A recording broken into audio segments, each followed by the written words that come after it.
Muy buenas noches, bienvenidos lo mejor de cada casa, una semana más en M95, y hoy cuento con dos invitados. Vamos a hablar mucho del mar, de su entorno, de ese hábitat que tenemos tan cercano y que a veces no tratamos debidamente. Esta noche vamos a tener la oportunidad de hablar de todo ello con Salvador Galdeano, que es el presidente del Centro Oficial de Investigaciones Subacuáticas, el COIS de Marbella, que surgió a principios de los años 80, casi 40 años.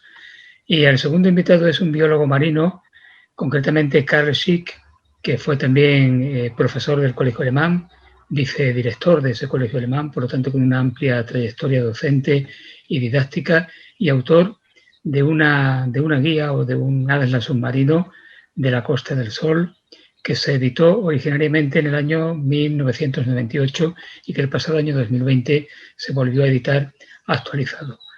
Muy buenas noches a los dos, Salvador y Carlos. Buenas noches, bienvenidos.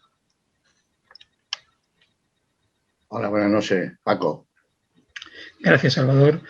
Quería saber en primer lugar, el centro surge en el año 1982, concretamente. ¿Cuál era el objetivo? ¿Por qué razón surge este centro, este COIS? Bueno, estas cosas suelen pasar como casualidad en la vida, ¿no? Siempre nosotros, gente de Marbella, como en otros lugares de costa, nos criamos muy cerca del mar. Por lo tanto, estamos siempre viviendo con la pesca, con la pesca submarina en aquellos tiempos. En fin, que nos hemos criado siempre a la orilla del mar. ¿Y qué pasa con esto? Que cada vez deseamos acercarnos mucho más al mar. Y tenemos la suerte en aquellos tiempos de que una serie de personas, que fueron los creadores del club, dieron una pista con el ayuntamiento como era de crear un club de buceo en Marbella. Tuvimos la suerte de ser los pioneros y aquí estamos. Se formó en el año 1963 el Club de Buceo COIS, Centro Oficial de Investigaciones Subacuáticas de Marbella. Bueno, se ha dicho frecuentemente, Salvador, que la gente de Marbella hemos vivido tradicionalmente de espaldas al mar. ¿Tú estás de acuerdo con esa consideración o no es tanto como se dice? Yo no lo creo, Paco. Si es que lo hemos criado en el mar. ¿Quién de Marbella?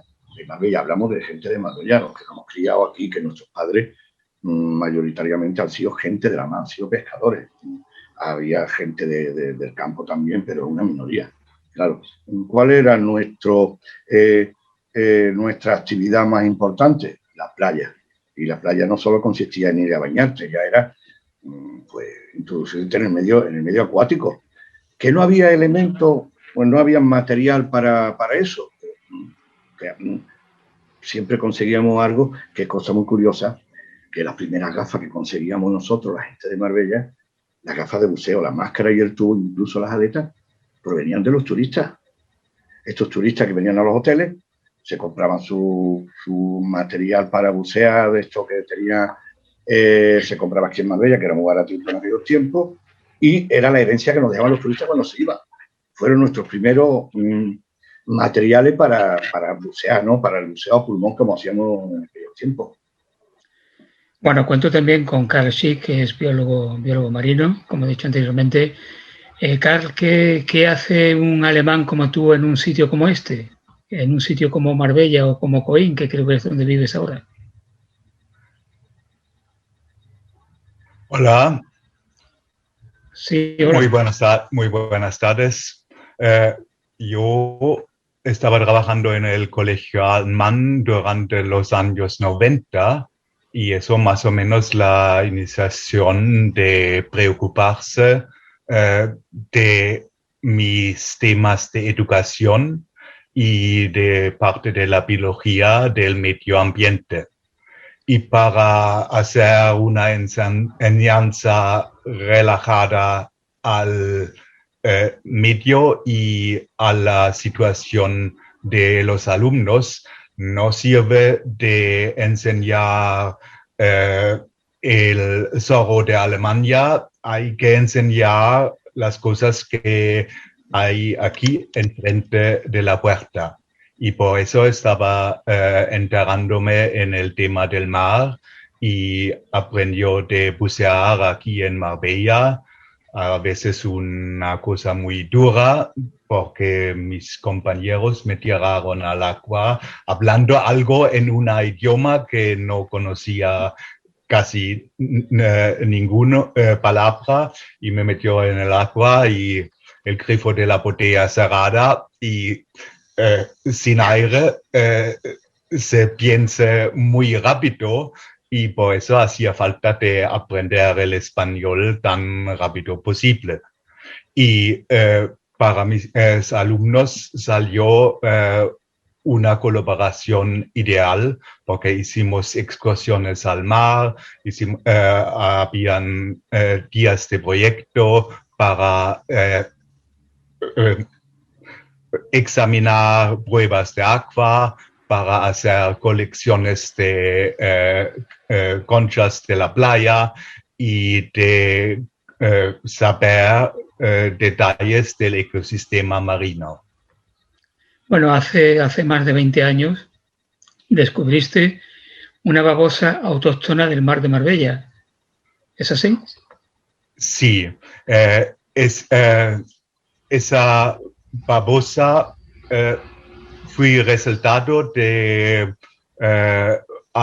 una investigación con mis compañeros de buceo, Salvador Galdeano y José María Urdaro, que por la poca visibilidad que hay en esas aguas, estamos fijando en la fotografía de macro, de cosas pequeñitas, y encontramos cosas que hacía falta de identificar, y había un bicho con una coloración llamativa que no sabíamos qué es. Y por eso fui a un viaje a Barcelona en el año 94 al 10º Congreso de Malacología para pedir ayuda de los expertos de ese bicho. Pero el viaje estaba un éxito, pero el bicho estaba ya conocido, y por eso volvimos de buscar otras cosas. Y un año después encontró en el poste de la Torre del Cable, encontró a un animal que ya no conocíamos. Y para la ciencia hace falta de coger ejemplares para identificarlo. Un foto no sirve. Y por eso seguía la búsqueda, y durante un proceso de varias inmersiones encontró un ejemplar juvenil en el mayo de 95 y un adulto el mismo año en julio. Y esos ejemplares estaban suficientes para preparar una descripción científica. Esa presentación científica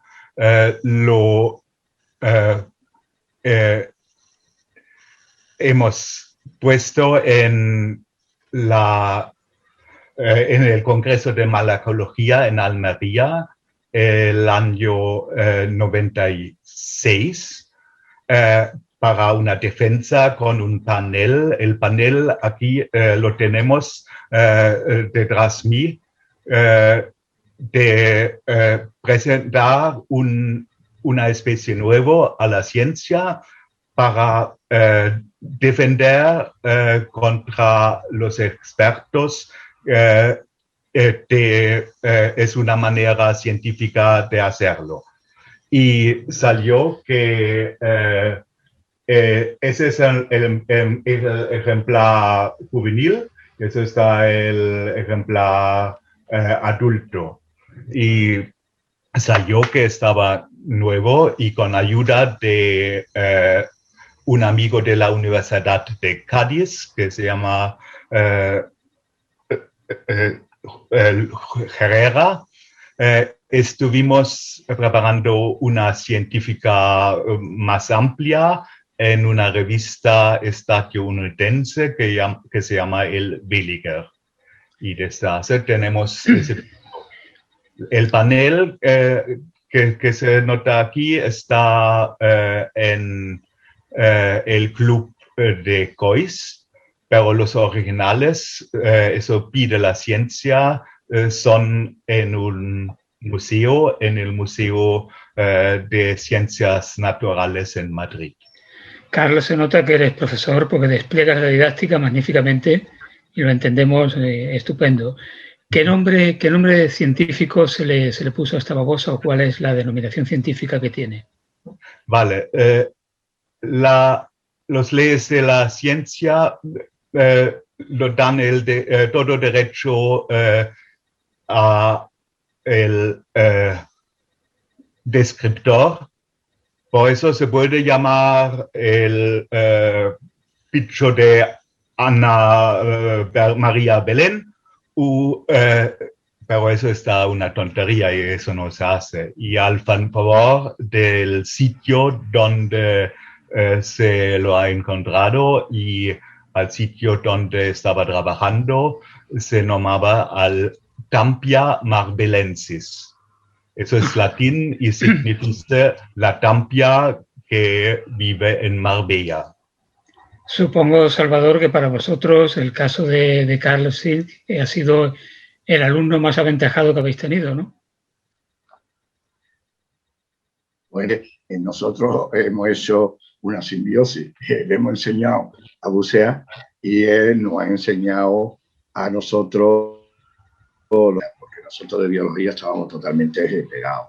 Pero gracias a la unión que hemos tenido, como en este caso José María y mi persona, pues encontramos este animalito y nos dio mucha ilusión. Total, que nos hemos dedicado mucho a la biología, más que a la fotografía. Esta fotografía llamativa, nos dedicamos más a la fotografía de encontrar cosas nuevas, ¿no? De descubrir animales nuevos. Y claro, ponerle a un animal el tanja marbellae o marbellensis, la babosa de Marbella, pues para nosotros Marbella, pues es un gran orgullo. Sin duda. Bueno, ha mencionado Carl anteriormente la torre del cable, el cable de la mina. ¿Cuál es la situación actual? Porque muchas veces uno dice esa torre terminará cayéndose y hundiéndose. Vosotros que lo conocéis desde las entrañas de la construcción, ¿cuál es la situación actual que tiene? Bueno, realmente nos preocupa porque la torre, nosotros cuando vemos la torre, la vemos que es redonda, la vemos desde fuera del agua y desde lejos. Si nos introducimos en el medio acuático, a partir de la base donde está el mar, ¿no? A partir de la superficie para abajo, es cuadrada. Y las esquinas se han empezado a colapsar. Quiere decir que han empezado a caerse todas las esquinas. Eso quiere decir que el peso de la torre pues, se está hundiendo por el motivo que sea. Yo tengo una opinión que yo pienso de que esto es cuestión de que el cemento ha dejado de proporcionar la fuerza que tenía que proporcionar. A lo mejor quizás sea porque es un cemento alumínico, que este cemento se construyó poco después, en los años 70 se dejó de construir de fábrica, pero está construido con cemento alumínico. Y por desgracia, todos los seres vivos que vivían alrededor de la torre, quiero decir, pegado a la torre, ya no viven ahí. Se ha convertido en una pared casi lisa, porque el cemento al caerse, al convertirse en arenilla, no le da ya para que los mejillones y otros animales marinos se queden pegados a este material. Por lo tanto, se ha perdido hasta la zona que tiene alrededor. Y hemos descubierto que por el fondo hay muchos trozos de lo que eran los sacos con los que se construyó la torre, o el poste, como le queramos llamar, ya se han caído, o sea, que se están convirtiendo en polvo. Nuestro amigo Carl, que bucea mucho por ahí, no sé si coincide conmigo con este tema, Carl. Vale, eso ya hace tiempo y aquí en el centro se nota un joven que está enfrente de la torre y el sitio mismo es como cualquier grupo de piedras en el mar. Eso es un grupo artificial, pero es un arrecife donde no se puede utilizar la maquinaria de la pesca. Entonces se queda un sitio para la recuperación de la vida sessil, que está fijo al fondo o al pared o a las piedras y no se puede estropear. Claro, la base del torre está en el proceso de estropearse, pero un arrecife no va a estropearse. Cualquier forma de arrecife, hay arrecife de fondo blando que se pone en la arena que conocemos de la zona de Almería. Eso es un fondo muy duro, pero originalmente está un fondo arenoso.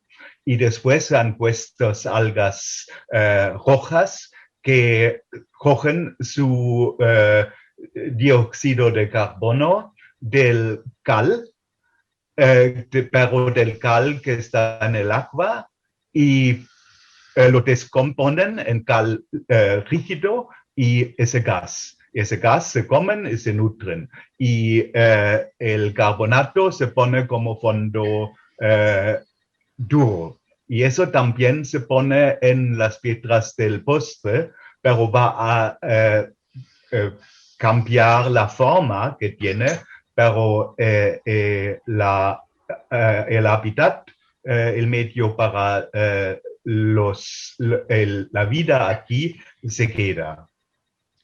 Carl, quiero hablar un poquito sobre tu atlas submarino de la costa. El lector, la persona que se interese por él, ¿qué es lo que se va a encontrar en ese atlas?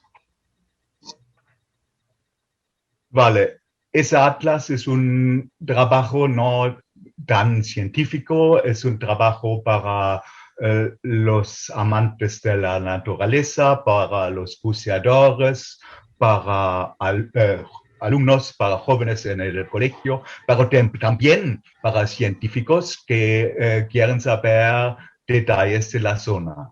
Viene en 3 idiomas, en español, en inglés y en alemán. Y tiene una página con explicaciones, con 3 columnas en las 3 idiomas, y la otra página es una lámina con las fotos de las especies descritas. Entonces no tiene tanto de texto, pero para identificar tiene los nombres científicos y los detalles más importantes. Y es el único guía que tiene la vida del mar, de la Costa del Sol exclusivamente. Originalmente... Entonces se puede encontrar más o menos 95% de las especies que va a encontrar alguien aquí. Originalmente se publicó esta guía en el año 1998, se ha actualizado el pasado 2020. ¿Cuánto tiempo te llevó elaborarla y qué diferencia hay entre la primera edición y la última? Vale. La intención de hacerlo estaba la crisis del COVID. En cárcel, en casa, no podíamos salir para bucear ni hacer otra cosa y ya tenía esa idea, pero es un montón de trabajo y también de revisar una cosa así. Hace falta de revisar todos los nombres científicos. Los nombres científicos cambian durante la evolución de la ciencia y hacía falta de probar todas las especies. Son unos 400 en el libro. y después de cambiar fotos, de aumentar la cantidad de fotos, tiene unos 50% de fotos más que antes. Tiene un capítulo extra sobre la evolución que trata, por ejemplo, del Torcal, porque el Torcal está en un fondo del mar de Tetis, fosilizado, desde que esas especies se murieron hace unos 80.000 años, y ese mar de Tetis hay un relicto que se llama el Mediterráneo. Por eso hay una conexión directa entre el Torcal y nuestra costa y el mar de Marbella. Y eso es un capítulo extra.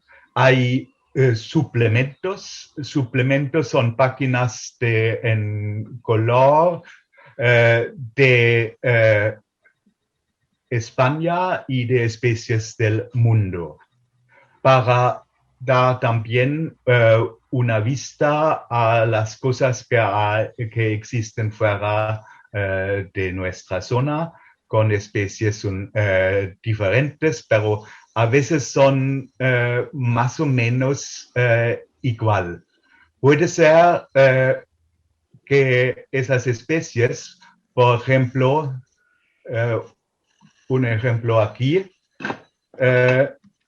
eso es una especie que encontré en Australia durante mi último viaje en febrero del año pasado.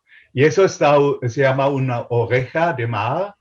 Y eso está la especie que tenemos aquí, que tiene la misma forma, solamente ese es un abalón, está un poco más gigante. Sí, entiendo que muchas de las fotografías que contiene la guía habrán sido realizadas por miembros del COIS, ¿no? Sí, vale.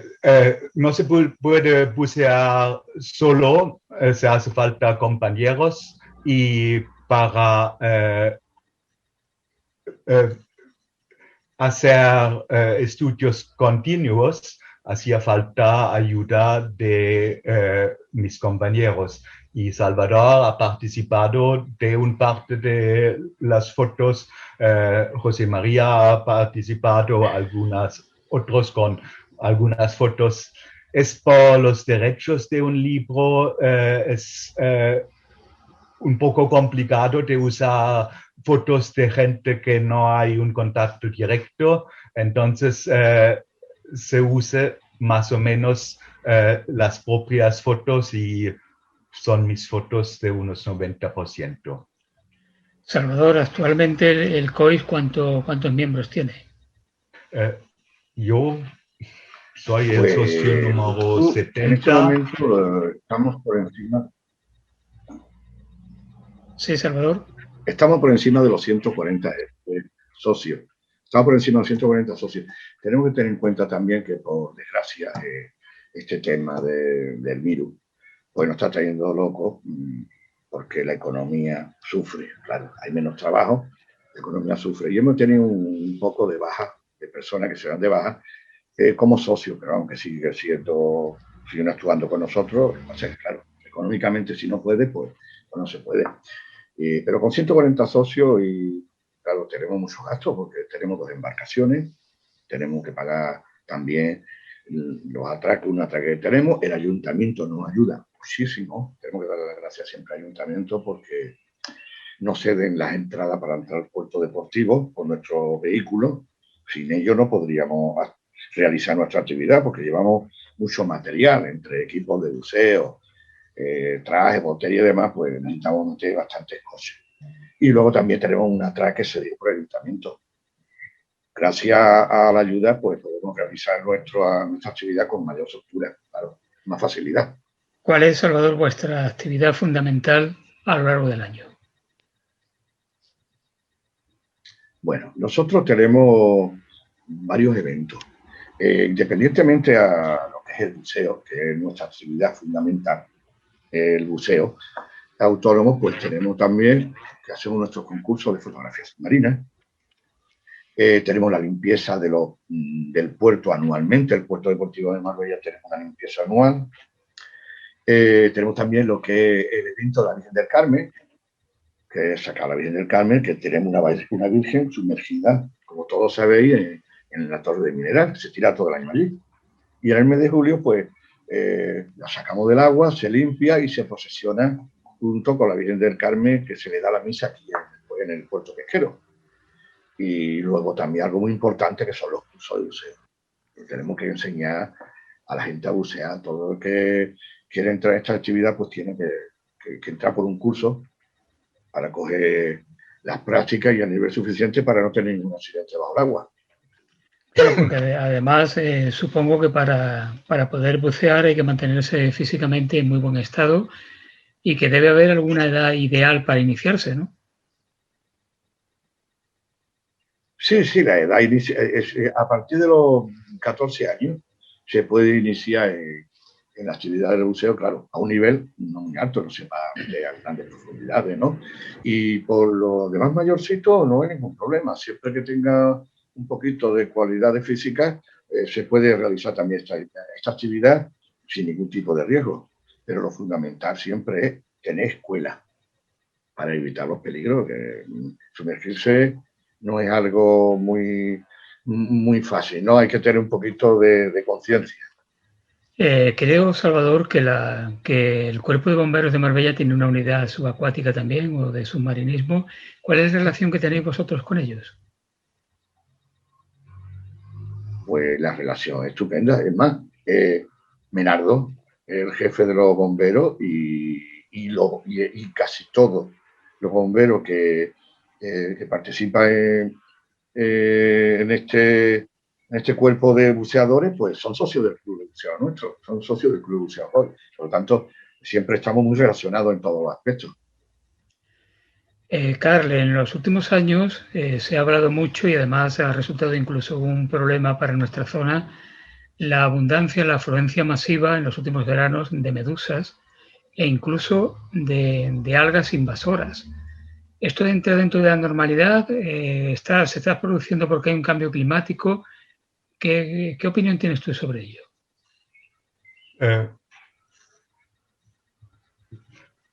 Vale. Aquí tengo un ejemplo, es la medusa de fuego, la Pelagia noctiluga, y aquí al lado una picadura de mi hija pequeña, y la reproducción de una especie de la forma que hay un montón de ejemplares a la vez, es un indicador que alguna cosa del ecosistema no funciona bien. Un ecosistema buena tiene un montón de especies, pero poco ejemplares individuales. Si tiene pocas especies, tiene a veces muchas individuales, y eso porque quizás se nutren de una cosa que ha sobresalido. Eso está el mismo como la reproducción de un virus. Si hay un montón de gente que viajan mucho, está muy fácil para él para aumentar su cantidad. Y si para la medusa, por ejemplo, si hay mucho plancton pequeño, se reproduce y hay más o menos un outbreak de esa especie, que puede ser local o puede ser en un tamaño más grande. Con la alga invasora, eso es parecido, porque tenemos una especie de alga que está parecida a la alga parda invasora que ha producido un montón de problemas el año pasado. Y eso viene de la temperatura, pero también de una especie que no tiene competición en ese ecosistema porque está nueva. Y por eso se reproduce muy rápido y eso puede ser una relación con el cambio de tiempo, pero climático, pero eso también es una cosa que se ocurre siempre con el movimiento de barcos que lo ponen especies de zonas de fuera, de zonas tropicales a veces, y se reproducen mucho durante el verano, si el agua está caliente, y se reducen durante el invierno. Bueno, estamos ya casi finalizando, el tiempo pasa, sobre todo un tema tan interesante, se nos pasa en un ratito, y quería saber, Carl, brevemente, ¿dónde se puede conseguir una persona interesada? ¿Cómo puede conseguir esta guía submarina que tú has hecho?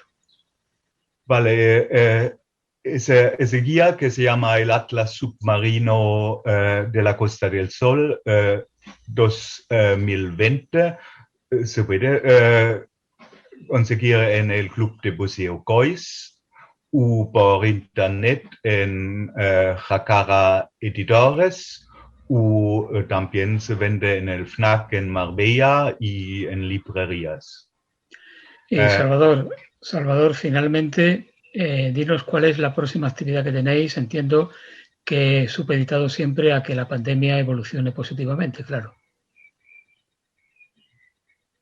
Bueno, nuestra próxima actividad es nuestro campeonato de fotografía submarina.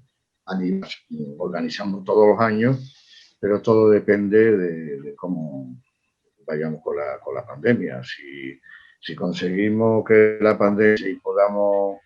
Claro, es que tenemos que ir en los barcos, nos juntamos, nos ponemos cerquita, la cercanía es un problema por el tema.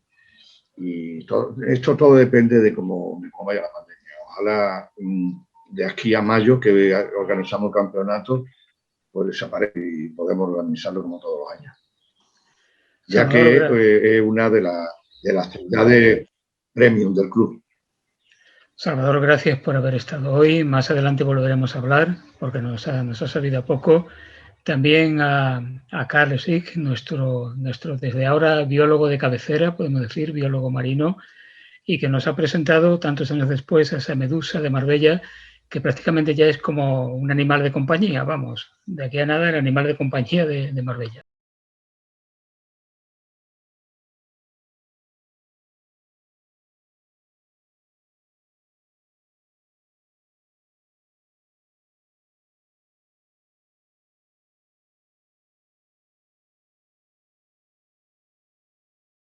Me gustaría saber, Carl, bajo tu punto de vista y conocedor profundo del mar que tenemos aquí delante de Marbella, de este mar Mediterráneo, ¿cuál es la salud que tiene ahora mismo este mar si hablamos desde un punto de vista ecológico?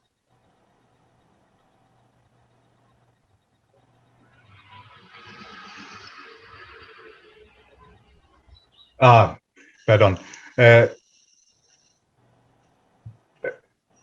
Aparte de medio ambiente, que se preocupa el COIS desde hace mucho tiempo ya, el COIS también promueve la fotografía submarina.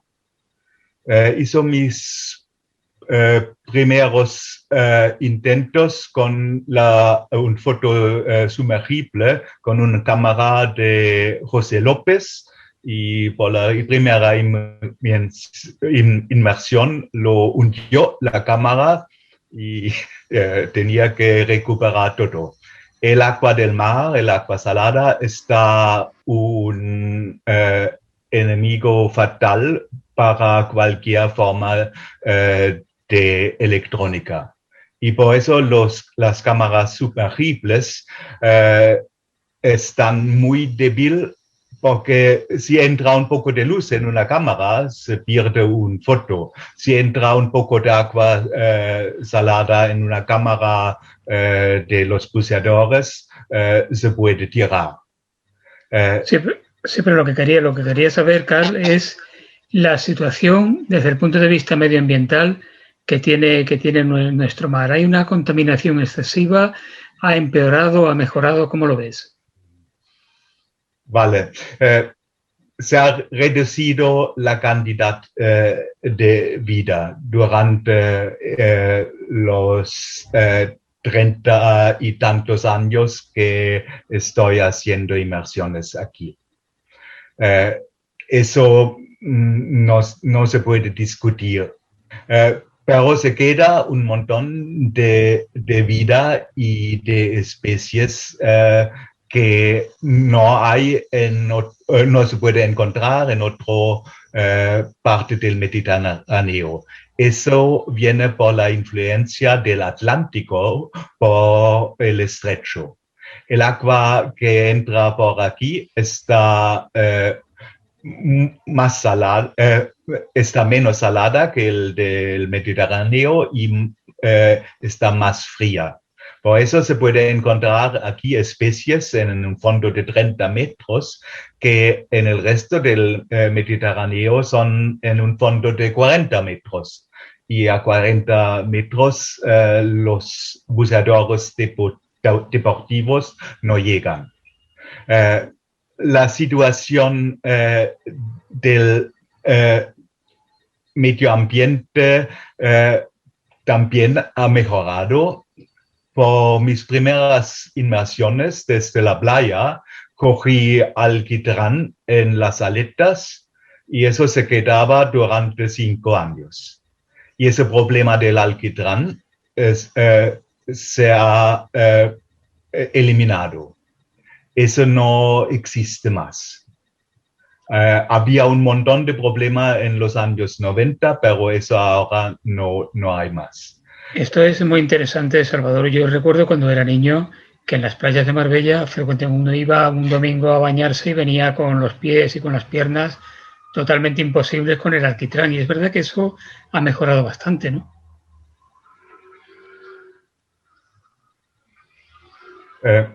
Sí, efectivamente ha mejorado. Ha mejorado porque hubo una ley que salió hace unos pocos de años en la cual no permite lavar las entinas de los petroleros aquí cerca de la costa. Sabéis que los petroleros, cuando lavan, todo lo que es el resto de alquitrán caía al mar y venía a la costa. Gracias a las leyes medioambientales, pues esto ya no se permite, pero tenemos otra serie de problemas medioambientales. Y una de ellas, muy importante, que no nos damos cuenta, es lo de las toallitas higiénicas. Eso ahora mismo aquí en la zona de Marbella es un verdadero problema, porque ¿a dónde va a parar? Al mar. Y eso no se descompone con facilidad. Esto equivale a encontrarnos los fondos. Hay una zona en Marbella, en San Pedro, que es muy famosa porque ahí existe un galeón francés que está hundido muy cerca de la costa. Pero por desgracia tenemos una tubería que desagua allí. ¿Cómo se abre eso? No sabemos cómo se abre y se desagua tantas toallitas allí, pero existe y el fondo está totalmente plagado.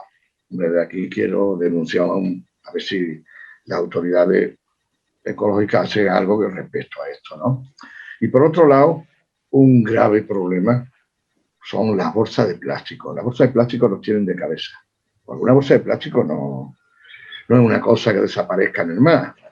Esto es que es cuestión de que viene un domingo, nos vamos a la playa, dejamos la bolsa de basura cerca de la playa, se han llenado los depósitos de basura que tenemos, se han llenado y por la noche viene un poquito de viento de poniente o de levante. ¿Y a dónde va a parar las bolsas? Van directamente al mar. Aunque nosotros no queramos, que lo ponemos cerca de los contenedores, pero el viento se lo lleva. Y es muy desagradable encontrar tantas bolsas bajo el mar y tantas toallitas higiénica y incluso lata de cerveza. Antes teníamos las botellas. ¿Os acordáis que cuando éramos pequeñitos íbamos por la playa y encontrábamos muchos cristalitos pequeñitos de colores? Sí. Eso ahora apenas sí hay porque no se tiran botellas, pero sí se tiran latas. Claro, y además en aquella época también en estos recipientes, estas botellas que tú dices, había que devolverlas para comprar otra cerveza, se devolvía el casco, como se decía, ¿no? Que en cierto modo no había tantas por eso, y hoy día las latas no se devuelven. Y estaba pensando, Salvador, que en la actual situación donde todos los días consumimos un par de mascarillas por lo menos, ese va a ser otro problema también, que lo mismo está resultando ya mascarillas en la playa, ¿no? En el mar. Muchas. Yo soy persona de cuando puedo me doy unos paseos por la playa y ahora las mascarillas están a la hora del día en la playa. Tenemos que tener en cuenta que las mascarillas, igual que cualquier elemento de plástico, ya sea una garrafa de agua de estas de 5 litros o una botellita, si la dejamos cerca o en la carretera, o la tiramos por la ventana, cuando venga un día de lluvia, eso se va a arrastrar a través de la cañería que van a parar mar. Y al final, aunque no queramos, van hasta ahí. No se puede tirar nada, no debemos tirar nada a la calle. Ni las mascarillas ni botellas de plástico, que al final acaban en el mar. Es inevitable. Va a los ríos y de los ríos van al mar. Carl, desde tu punto de vista de educador, de persona que ha estado mucho tiempo dedicado a la enseñanza, ¿tú crees que todo lo relacionado con la biología marina o con el mar en general como hábitat de fauna y de flora, y al margen que también un medio de vida para muchas personas, una fuente económica, por así decirlo, que en los planes de estudio se contempla suficientemente los conocimientos relacionados con el mar? Vale, cualquier medio ambiente depende de protección, pero no podemos proteger o no queremos proteger que no lo conocemos. Entonces, el conocimiento del medio ambiente está la primera etapa en la preservación, porque las cosas que no conozco no me preocupen y si se pierden, importancia ninguna.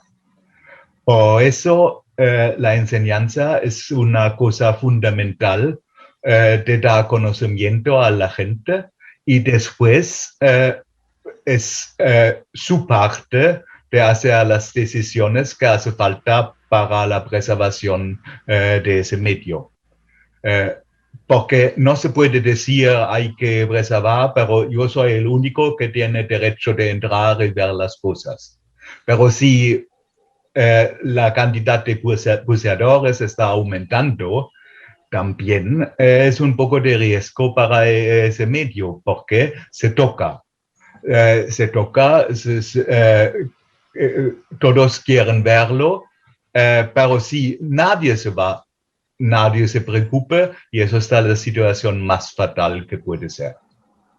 Por eso la enseñanza sirve, y eso estaba más o menos la idea del guía, de dar la sensación de una vida que parece muy rico en la guía, pero tan rico por la cantidad no es, pero todo eso existe y todo eso es auténtico.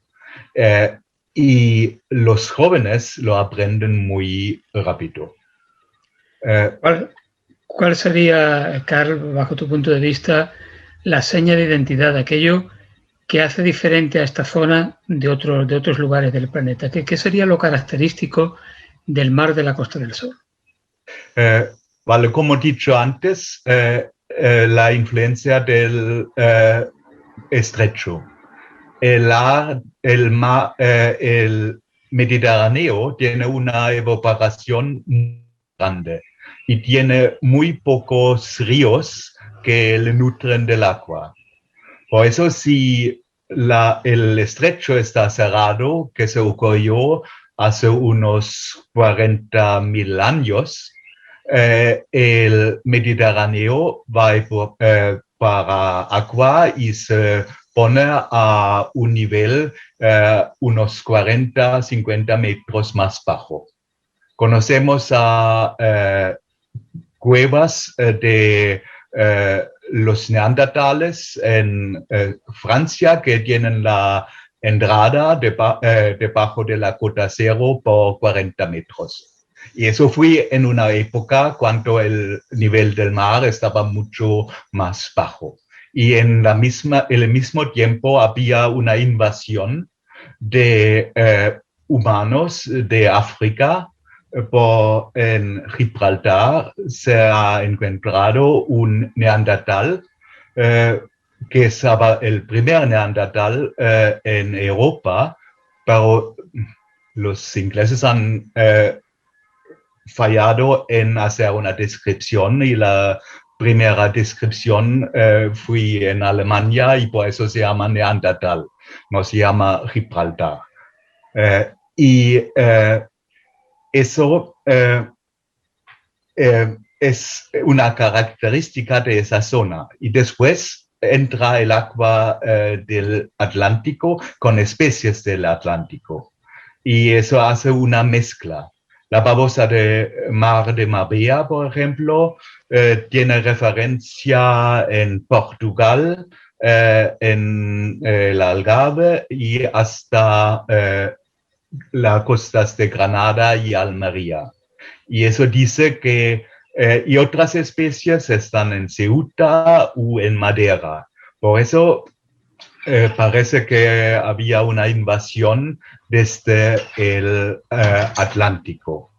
Y a revés, hay un viaje de animales grandes como el congrio o los atunes que van a reproducirse fuera del Mediterráneo. Y todos tienen que pasar por el estrecho y todos tienen que pasar por la Costa del Sol.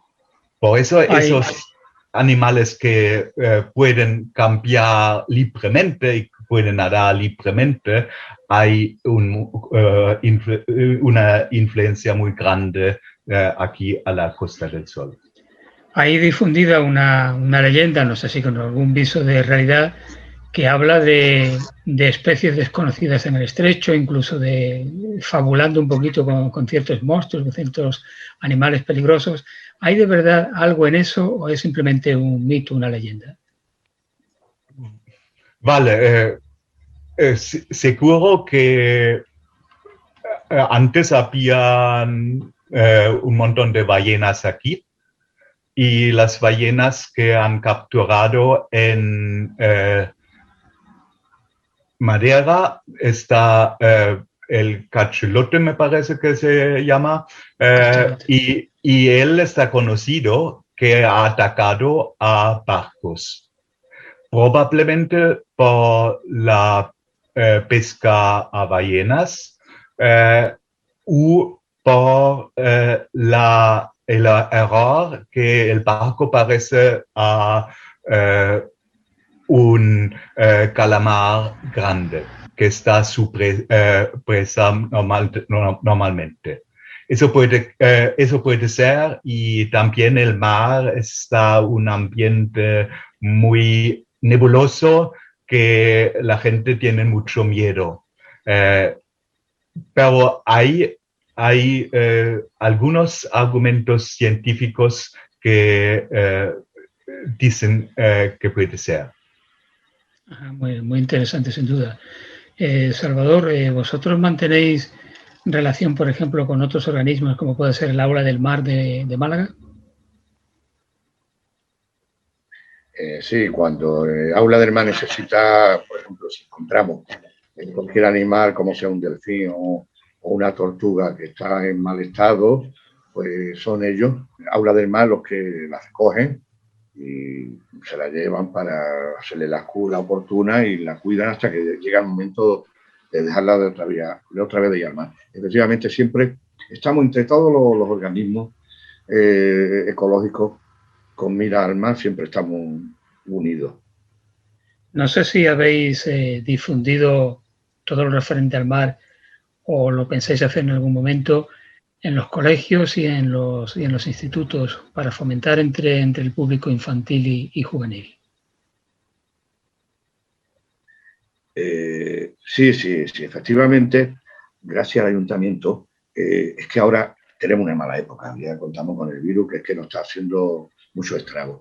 Pero años anteriores siempre, en Puerto Deportivo, los institutos hacían una jornada de ecología y le damos charlas de ecologismo, de medio ambiente, y siempre eran para los más jovencitos, que son los primeros que tienen, como bien dice Carl, primero vamos a enseñarles lo que tenemos, cuidarlo.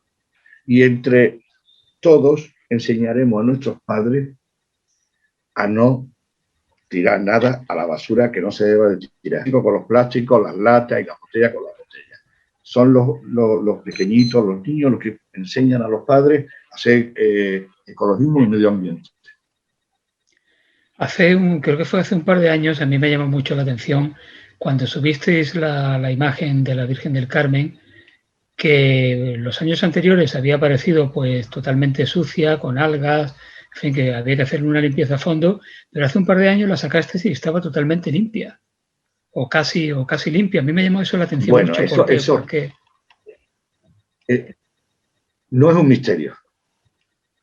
No es un misterio porque es que hace unos años, esta Virgen que teníamos, que databa, se compró en el año 80, se sumergió, y alguien quiso llevársela. Y lo único que consiguió fue romperla. Rompió la cabeza al niño Jesús y le rompió el pedestal a la imagen. Esa imagen nosotros la tenemos en el club, expuesta en el club, ¿verdad? Está ahí expuesta, es la antigua, la primera que hubo. Y en este caso, al comprar una nueva, estuvo menos de un año en el, por lo tanto cogió menos escaramujo.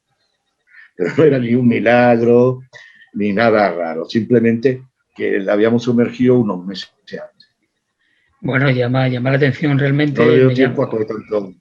Claro, pero me llama la atención poderosamente que en un sitio tan poco asequible como es el fondo del mar, haya gente que intente robar o hurtar una imagen, ¿no? Es llamativo esto. La ignorancia del que estaba por allí. Tenemos que tener en cuenta que la torre se encuentra a unos 250 metros de la playa. Hay buscadores de fusil que van a pescar por allí porque hay mucha fauna. Es un sitio muy bueno para los pescadores. ¿Qué pasa? Que ellos bajan el fondo, que está a unos 10 metros aproximadamente, y encontraron una imagen dentro de una cueva que es donde la tenemos. Pensaría que aquello era otra cosa y la cogió para llevársela. Pero claro, no podía, eso pesa bastante, ¿no? La imagen pesa mucho. Y cuando fue a subir, pues tuvo que dejarla porque si no se asfixiaba, le faltaba el aire. Y al caer al fondo es donde se rompió. Desgraciadamente, pues se rompió la cabeza, compramos una nueva, que es la que está ahí expuesta bajo el mar, y la otra la tenemos en el club, expuesta en lo alto, allí en un sitio visible que queda muy bien. Se habla, Carl, se habla mucho de la subida del nivel del mar, precisamente porque se derrite en zonas de los polos heladas habitualmente y que ahora hay pues bastante de esa masa de hielo que está desapareciendo. ¿Es realmente alarmante? ¿Estamos a tiempo de que eso puede remitir o nos tenemos que adaptar a una realidad diferente? Sí, es difícil de decir, porque hace tiempo, antes de los años 90, había una masa de Posidonia en Marbella enorme. En la playa habían restos de Posidonia que no veas, y para la gente pareció muy desagradable. Pero es un indicador que hay praderas de Posidonia en el mar. Y el tratamiento que ahora lo hicieron es de sacar esas plantas y es la única que existe. Más está casi imposible de hacer. Porque tenemos ese problema con la Caulerpa taxifolia en Mónaco ya hace 20 tantos años, más que 30 años. Y eso es ahora una cosa que han traído en un tanque de acuario en su museo de especies marinas y salieron con el agua que han tirado. Y eso está en competición con otras especies de la zona. Son como la variante de Inglaterra del virus. Son un poco mejor y por eso van a reproducir más rápido. Pero cualquier ecosistema tiene sus formas de regular. Dura un tiempo, pero nunca una especie sobresale todos para siempre. Por un momento, sí, pero el año que viene está distinto. Y ese problema con las algas ya había antes en Marbella, pero con especies que no estaban tan agresivos. Bueno, tuvimos hasta principios de los años 90 una serie de espigones en nuestras playas. Ahora se dice que puede ser que esos espigones vuelvan. No sé yo si desde el punto de vista de un biólogo marino la existencia de esos espigones es positivo, negativo o de qué manera afecta al medio ambiente marítimo. ¿Puedes repetirlo, por favor? Sí, ¿de qué manera crees que los espigones en la playa puede afectar al medio ambiente del mar? Como buceador estoy afectado para un montón de movimiento en el mar, de los scooters y todo eso. Y está difícil para mí de distinguir del medio debajo de la cota cero en un fondo de 20-30 metros. No está afectando tanto, pero el aceite, por ejemplo, que sí, y el ruido, por ejemplo, también, porque cualquier embarcación está produciendo ruido y eso para los animales como los peces y los delfines son un problema. Para los animales sesiles que no tienen un sistema nervioso tan elevado, no creo que están afectados mucho por eso. Para ese grupo de animales, porque en tierra no existen animales sesiles que están fijos al fondo. Eso no existe en tierra, solamente en el mar. Y esos grupos son más débiles a las sustancias tóxicas, a desagüe que sale en el mar y eso está afectando con el aceite para bañarse en el sol y todos esos, porque eso al final con el plástico se cae al fondo. ¿Pidieron, Salvador, Alcois alguna opinión cuando decidieron quitar los espigones? ¿Han pedido cuando piensan volverlos a reponer en la modalidad que sean, transitables o sumergidos? ¿Han contactado con vosotros en algún momento? No han contado nunca, ni creo que cuente, porque hay mucha disparidad. En este momento hay disparidad de criterio con el tema de los espigones. Vamos a recordar, muchas personas no estarán de acuerdo conmigo, pero vamos a recordar que antes de los años 70 que se construyeron los espigones teníamos unas playas enormes. Hoy en día las playas son más pequeñas, pero es porque hemos puesto obstáculos a la naturaleza. Hemos construido el puerto deportivo, hemos construido el puerto pesquero más grande tenemos el puerto de Cabo Pino, y gracias a eso, teniendo en cuenta que los vientos dominantes aquí en Marbella son los levantes, son los que traen la arena desde Cabo Pino hasta el puerto pesquero. En el puerto pesquero se acumula toda la arena. Pero claro, se acumula porque tenemos una barrera. Si nosotros quitásemos el puerto pesquero, es una hipótesis, no es...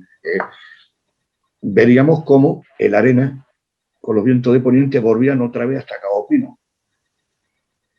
Por lo tanto, no podemos ponerle barrera al mar. A lo que se refería Carl también, es que con los espigones son muchas personas las que vienen y se bañan con el aceite que se pone en los cuerpos para el sol. Un espigón, un agua cerrada, porque es un agua cerrada la que lleva un espigón. Durante el verano en Marbella que no corre la brisa. ¿Cuánta cantidad de aceite se queda acumulada? Eso afecta a toda la fauna marina que hay alrededor, porque contaminamos el mar. Son detalles que no nos damos cuenta, queremos espigones, pero los únicos espigones que para mí personalmente sería válido, serían espigones sumergidos, como los que hay en Estepona, unos espigones sumergidos que deja que la corriente se mueva. Y la arena pasaría por lo alto de los espigones, convirtiendo las playas más anchas, pero tienen que ser espigones sumergidos. Los demás son obstáculos que le ponemos a la naturaleza. La naturaleza tiene que seguir su curso. Total, que no se puede poner puertas ni al campo ni al mar. Lo de poner puertas en la casa y ya está. No se les deben de poner, no. Y como decía el clásico, casa con dos puertas difícil de guardar. Pues nada, eso. Salvador, que agradezco mucho que hayáis estado aquí esta noche. Salvador Galeano, presidente del centro del COIS, el Centro de Observación Científica Marítima. Bueno, he dicho... ¿Centro oficial? Centro oficial, eso es. Gracias por haber estado, por habernos explicado todos estos asuntos tan importantes y tan interesantes. También a Carl Singh, gracias por habernos explicado pues, lo que es la biología marina aplicada a esta zona. Enhorabuena por tu guía y esperamos en otro momento poder seguir hablando de estos temas que tanto nos interesan. Gracias a los dos. Gracias a ustedes. Adiós. Gracias a ustedes. Esto ha sido por hoy lo mejor de cada casa. Hoy hemos hablado del mar. La próxima semana queremos volver para seguir con otro asunto siempre relacionado con Marbella. Hasta entonces, buenas noches.